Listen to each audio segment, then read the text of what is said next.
truth. Truth or dare. Truth or dare.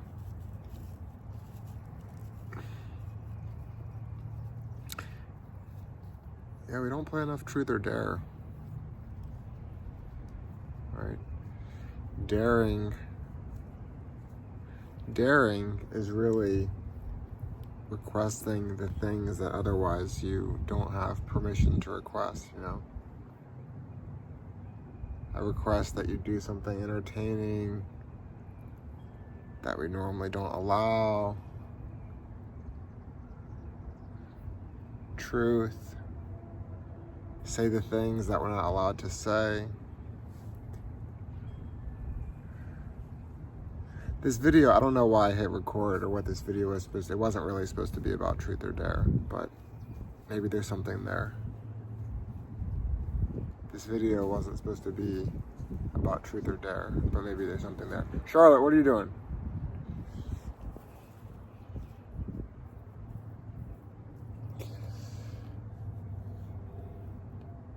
Anyone who says that there is a truth, there is a reality, there is an objective truth, right? They're always the holder of that truth. It's weird how that works. Or, no, they say, there is a reality, there is an objective truth. I'm still trying to find it. Or, no, I don't think I have it, but it exists. In which case, it's irrelevant, right? There's this thing, it does exist out there. There's a way to get it. Now, I don't really fully know how to get it, but it is there. Then it becomes a sort of, it's this theoretical, hypothetical, whatever. In practical terms, it's useless. But we've been over this. Everybody wants to be taken seriously, right? That's it. There's always a simpler way of saying something, and people don't want to say it, right? There's always a simpler way. And this is the point that I've tried to make for a while now. It's I want this, I feel like I need this, I'm passionate about this, I'm disgusted by this, I find this to be beautiful, I find this to be ugly. See things the way I do. You don't see things the way I do? Well, I can't take a club and beat you into thinking the way I do.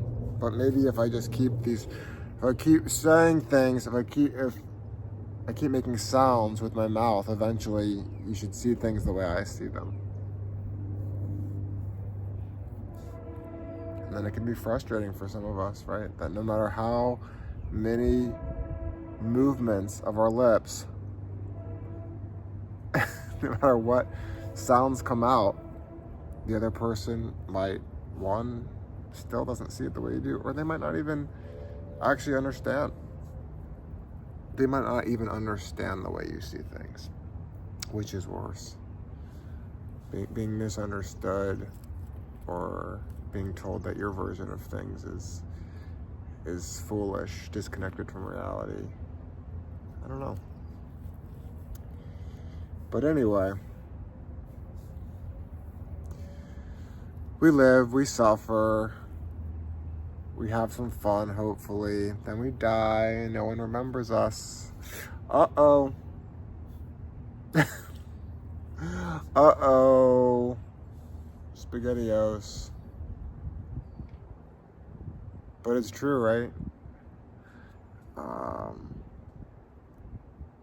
You know, the freaky part is it's not even almost, I mean, the death thing does seem pretty, that's probably the freakiest part, but there's a little added twist, that little, that you're not going to be even remembered.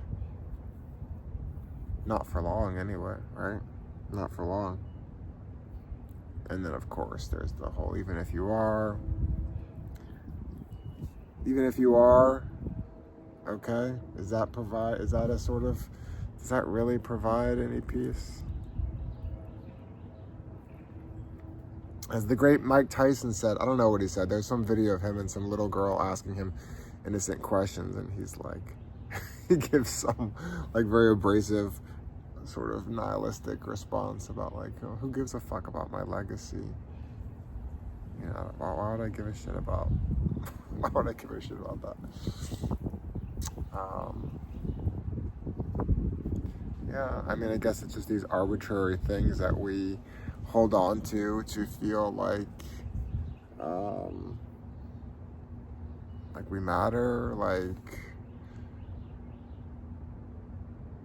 the suffering was worth it, like the death isn't so bad after all, or whatever. But I think with an honest assessment of things, it just kind of doesn't really do that trick. And so what do? Nothing. What do? Nothing. Just try not to be so hard on yourself, right? Try not to be so hard on yourself. Sometimes it's obvious you gotta get a little sunlight, right? Yeah, eat something healthy if you can muster up the energy to figure that out. Try to laugh. But then remember, sometimes you have a headache. And sometimes you have some negative emotions, which just that you feel it. There they are. Oh, there's that anxiety. There's that depression. Those are the sounds we give. For feeling discontent and scared and, depression.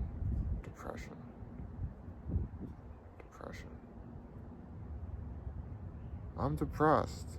Or we could say, I have an honest assessment of reality. I know what the future holds, and I know what the past has held.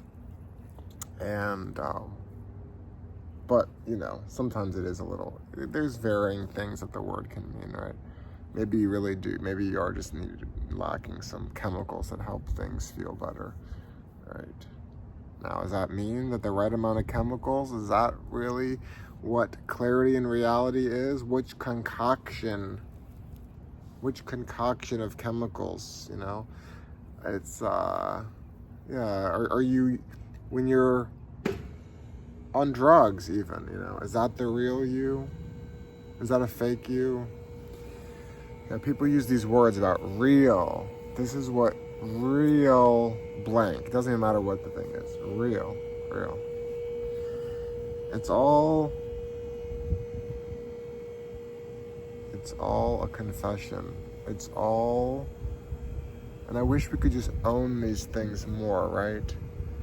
And I mean, of course, whatever I accuse the world of, I'm going to be guilty of too.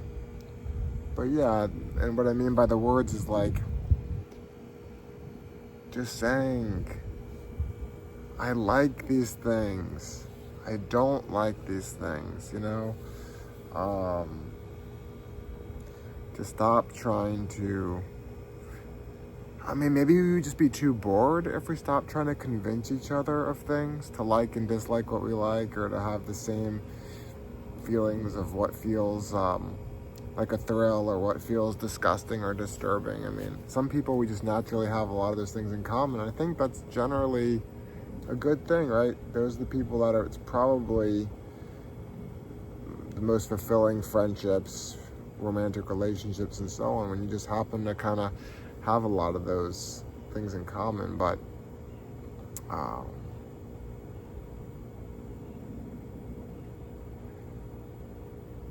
sometimes, why do we want to convince the other? Either we want something from them, or we want to control and dominate them, right?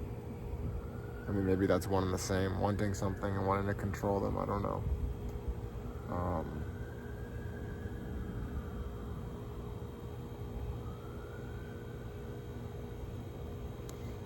They say that the world would be a better place with more love, or something about love. It's all about love. And all that's true, but they leave out the part where loving people, loving things, loving isn't always so easy.